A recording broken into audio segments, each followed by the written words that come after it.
Hi to all employer out there. My name is Myrel Junaldo. I am 33 years old from Philippines. I am happily married and blessed with 4 kids. I have 3 daughters and 1 boy ages 16, 13, 10 years old and a 4-year-old boy. I am a high school graduate with a vocational course of housekeeping. My first work experience is I work in Malaysia as a nanny in a Chinese family of 5. I look after the 2 children, ages 4 and 9, and look after an old auntie, 75-year-old. As a nanny, I cook their food, wash their clothes, ironing, and accompany them to their school and fetch them in school.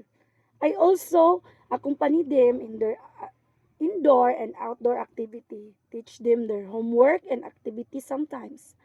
After I work the kids, I also work the house to clean.